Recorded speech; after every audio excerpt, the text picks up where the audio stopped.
ብሽብየት ዝተሸገርና ሽብየት ክነጥፍኦ ደሊና ግን ከዓኒ ምጥፋእ ንዝኣበየና ከምኡ ደሞ ወዝ ዘይብሉ ጨጉሪ ንዘለና 100% ክቕይረልና ዝኽእል እዩ ተጠቐማ።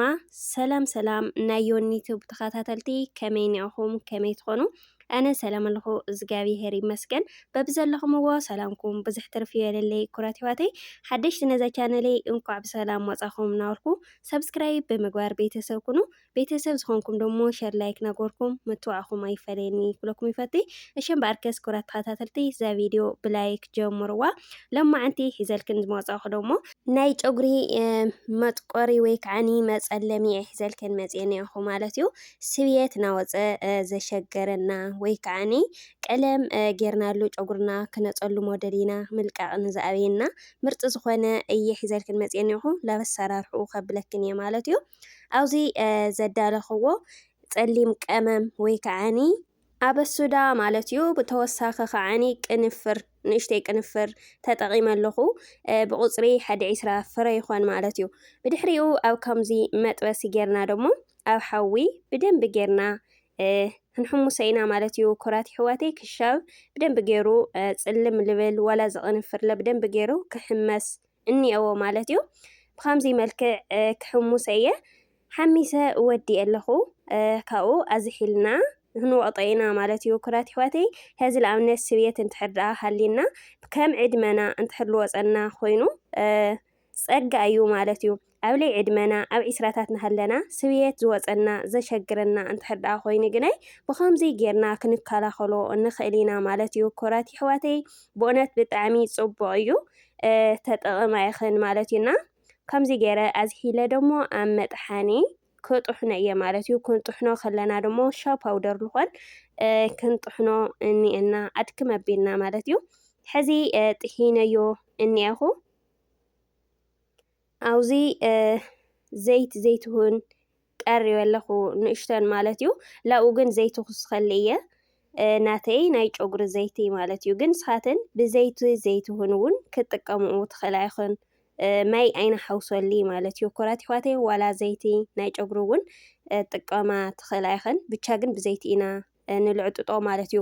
ብድሕሪኡ ቡና ወይ ከዓኒ ኮፊ ከምዚ ጌርና ላኡ ንሓውሰሉ። ከዛ ኣነ 3 ማንካ ኮፊ እየ ተጠቒመ ከምዚ ገይረ ቱ ናይ ጨጉሪ ቤቢ ኦይል ልብል ዘይቲ እየ ላኡ ወሲኸ ብደንቢ ገይረ ብኡኢና ንጥሕኖ ማለት እዩ። ብኡኢና ንሓዋውሶ ግን ናተይ ከምዚ ብማንካ ገይረ ክሓዋውሶ ከለኹ ናቱ ቡና እውን ካብኡ ከዓኒ ኣጥዕየ የድቀቕኩ ወይ ጸኒሐ ዙ ኣበሱዳ ማለት እዩ። ዘይቲ ወሲኸ ተመሊሰ ጥሒነዮ እየ ኣብ ካራባ ማለት እዩ። ደንቢ ገይረ ሻብ ከምዚ እንድሕር ደኣ ፍሪ ኢሉ ኮይኑሲ እንትን ኢሉ ኾን ክሕዘልና ኣይኽእሊ ላረገፈ እዩ። እቲ ዘይቲ ዘይቱ እዩ ላብ ርእስና ክጥሰም ልኽእል እምበይ ቱ ና ቀመማቱ ላብ ርእስና ክጠበቕ ስለለይኽእል ክረግፍ ስለ ዝኽእል ክሻብ ክሬም ልቕየር ብደንቢ ጌርና ክንጥሕኖ እኒአና ማለት እዩ። ኩራት ሕዋተይ ሕዚ ከምዚ ገይረ ክሓዋውሶ ከለኹ ኣጥዕየ ስለ ዘይፀሓንኩዎ ከብለለይ ከኣለይ ተመሊሰ ኣብ ካራባ ጥሒነዮ እየ ማለት እዩ። ኩራት ሕዋተይ ብድሕሪኡ ግን ወይ ከዓኒ እቲ ዘይቲ ዘይቱ ነጢፍና እውን ክንጥቀም ንኽእል ኢና ወይ ከዓኒ ቅድሚ ላፍቲ ዘይቲ ምሕዋስና ደሞ ዝልጥሓናዮ ኣበሱዳና ቅንፍር ክነፍዮ እውን ንኽእል ኢና ማለት እዩ። ኩራት ሕዋተይ ብኸምኡ ከምዚ ሓዋዊሰ ደሞ ላው ጨጉረይ ክጥቀም እየ ክጣስሞ እየ። ክንጥቀም ከለና ደሞ ብደንቢ ጌርና ክንጣስሞ እኒአና ካብ ሱሩ ጀሚርና ክሻው ጫፉ ማለት እዩ። ኩራት ሕዋተይ ክትሕዘልና እንድሕር ደኣ ኮይኑ ክንጣስሞ እኒአና ማለት ኢና ክሰርሓ ከለኽን ካብ ዓቐን ጨጉርኽን ተጠቐማ ካብኡ ከዓኒ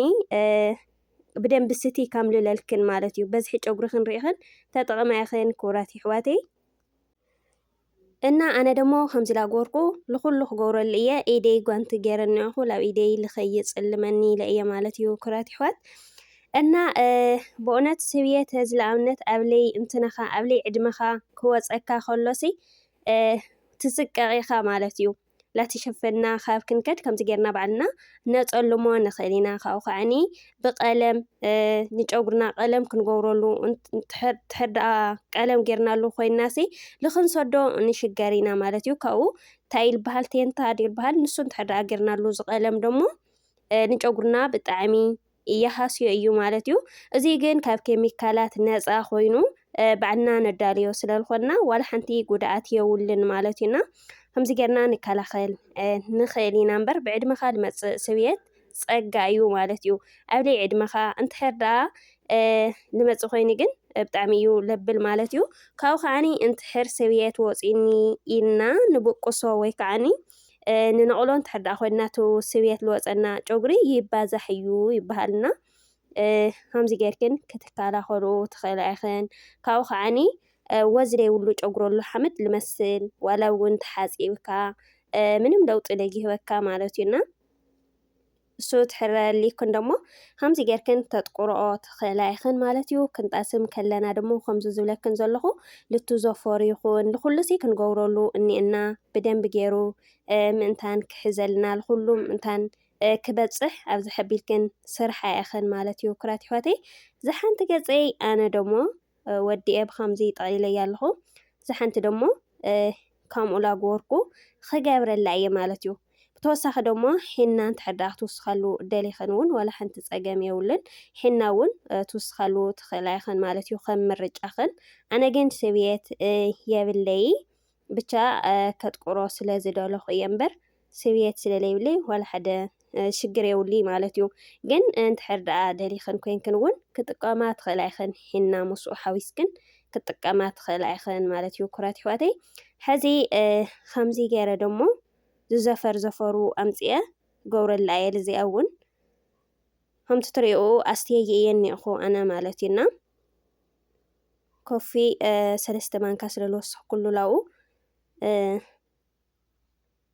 ልኩሉስ ኣኺልኒ ማለት እዩ ኩራት ሕወተይ ብእውነት ብጣዕሚ እዩ ቆንጆ ክትሕጎሳ ኢኽን ደሞ ማለት እዩ ተጠቐማ ኢኽን ከምዚ ጌርክን ካብ ኬሚካል ነፃ ካብ ቀለም ግዛዕ ክንገብር ባዕልና ኣብ ገዛና ኣዳሊና ፅቡቅ እዩ ከምዚ ጌርና ተጠቐምና ማለት እዩ ሕጂ ኣነ ላብ ኩሉ ገይረ ወዲ ኣለኹ ማለት እዩ ኩራት ሕወተይ ካብኡ ከዓኒ ላፍቱ ስጉኡ ላፍቱ እንትንኡ ላፍቱ ስጉኡ ውናይት መሳጅ ክንገብሮ እኒአና ካብኡ ሓፀርቲ ስብያታት ልወቅል እውን ክህልወና ስለ ዝኽእል ካብ ስሮት ሒዝና ኢና ክሻፍቲ ዘለልኡ ዘሎ ንገብረሉ ማለት እዩ እና ኣነ ብከምዚ መልክዕ ወዲ ኣለኹ ከምዚ ጌርና ደሞ ነፅንሖ ማለት እዩ ኩራት ሕወተይ ቅድሚኡ ግን ኣብ ኢደይ ከርእየክን እየ ምስቱ ጓንቲ ሰማያዊ ዓይነት ስለ ዝኾነ ዝጓንቲ ማለት እዩ ኣይብል ኣይረአይ ኣብ ኢደይ ግን ምፅላሙ ከመይ ከም ዝኾነ ከርእየክን እየ ማለት እዩ ኩራት ሕወተይ ከምዚ ትሪእዎ ኢኽን ቀለሙ ናዙ መብራህቲ ይመስለኒ ብዙሕ ኣይረአለይ ኣብዚ ጨጉረይ ከም ተጣሰምኩ ወይ እምበይ ምፅላሙሲ ኣይረአለይ ማለት ኢና መብራህቲ ስለ ዝዳጓሕሎ ሕጂ ብከምዚ ፌስታል ጌርና ደሞ ሽፍን ነብሎ ማለት እዩ ከምዚ ሸፊና ኣነ ሻርፕ እኳ ኣይጥቀሚ ግን ከምዚ ገይረ ል2 ሰዓት ነፅንሖ ኣብ ጨጉርና ማለት እዩ 2 ሰዓት ነፅንሖ እኒአና ሕጂ 2 ሰዓት ገይረ እየ መፅአ እኒአኹ ኣነ ፈቲሐ ደሞ ክሕፀቦ እየ ማለት እዩ ከምዚ ትሪእኡ ኮይኑ እኒኦ ኣቕርበ ኣቢለ ከርእየክን እየ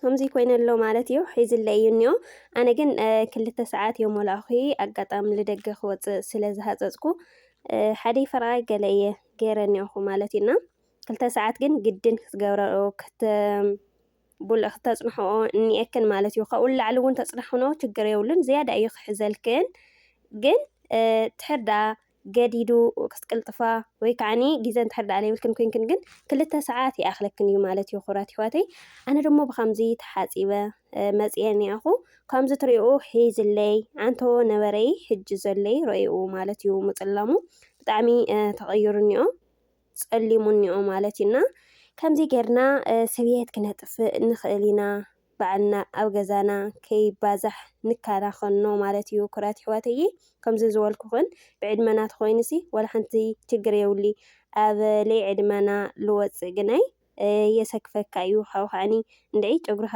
የብሽቐካ እዩ ማለት እዩ እንትንዮ እና ናተይ ነዚ ይመስል ማለት እዩ ኩራት ኣሕዋተይ ብእውነት ክትፈትዎ ተስፋ ይገብር ማለት እዩ ክጠቕመክን እዩ እውን ተጠቐማሉ ኩራት ኣሕዋተይ እና ኩራት ተኸታተልቲ ብኸምዚ እወዲእ ኣለኹ ካብኡ ቅብኣት ገይረ ደሞ ክጉንጉነ እየ ማለት እዩ ንጉንጉኖ ተደሊና ንጉንጉኖ ኣንትሕር ፍሪጅ ደሊና ደሞ ንገድፎ ንኽእል ኢና ኣነ ግን ብኸምዚ ኣብ ክልተ ጓንጉነየ እኒአኹ ማለት እዩ ኣብኡ ተሎ ደሞ ቅብኣት ክገብረሉ እየ ክንሕፀብ ከለና ግናይ ሓደ ግዜ ብሻምቦ ተሓፂብና በቃ ማለት እዩ እንደጓጉመይ እንታ እንደ ቆንጆ ኮይኑ ክሕዘልና ሓደ ግዜ ተሓፂብክን በቃኽን ማለት እዩ ኩራት ኣሕዋተይ እና ኩራት ተኸታተልቲ ናይ ሎማዓንቲ መደበይ እዚኣ ነይራ ፈቲኽና ክትኮና ደሞ ተስፋ ይገብር ማለት እዩ ክጠቕመክን እውን እያ ተጠቐማሉ እና ኩራት ተኸታተልቲ ክሻ ብካሊእ ትሕዝቶ ልመፅእ ባይ ባይ ሰናይ ቅንያት